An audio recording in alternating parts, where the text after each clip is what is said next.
A visit to the doctor can be a very frightening one for a little child, especially when he sees needles, knives and scissors lying around. I once had to make a visit to a doctor for an operation, when I was with my grandparents in Oslo in Norway. And I have never forgotten it.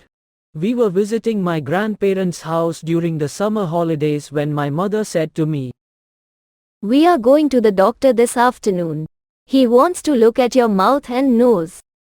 "What is wrong with my mouth and nose?" "Nothing much, but I think you have got adenoids."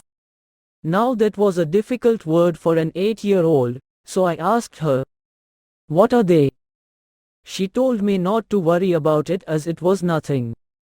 I held her hand as we walked to the doctor's house. When we got there, I was lifted up into a kind of dentist chair in the treatment room. The doctor had a round mirror strapped to his forehead and he looked into my mouth and up my nose. Then he took my mother to one side and had a quiet talk with her. I saw my mother looking very serious as she agreed to what he was suggesting. I watched the doctor as he boiled some water in a metal mug. He then placed a long, thin, shiny instrument in it.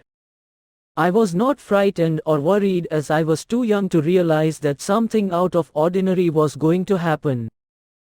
Then a nurse entered. She tied a red, rubber apron round my neck. It was very big. Then she held a curved bowl under my chin, its curve fitting perfectly against my chest. The doctor bent over me, holding that long, shiny instrument, and to this day, I can remember it perfectly. It was as thick as a pencil and had many sides to it. At the end, the metal became much thinner, and in this was set a metal blade at an angle.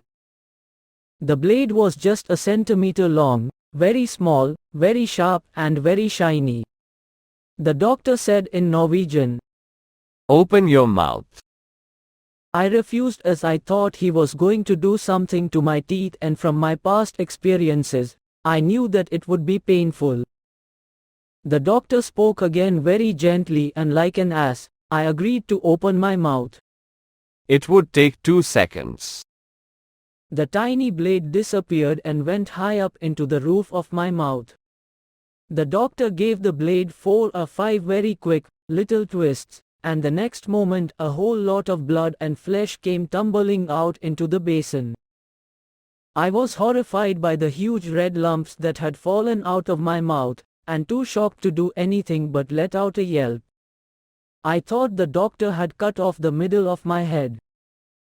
The doctor simply said, "Those were your adenoids." I sat there, breathing hard. The roof of my mouth seemed to be on fire.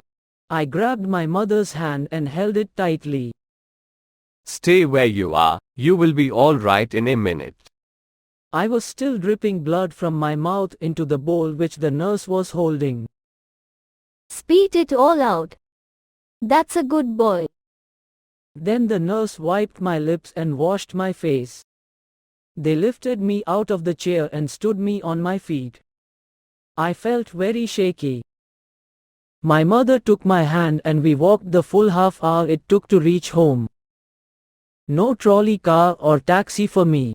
My grandmother said, "Let him sit in that chair and rest for a while. After all, he has had an operation." So I sat near her and she covered one of my hands in both of hers and said, "That won't be the last time you will go to a doctor, and with a bit of luck, they won't do you too much harm." That was in 1924, when taking out a child's tonsils as well as adenoids without any anesthetic was a common practice in those days. I wonder, though, what you would think if a doctor did that to you today.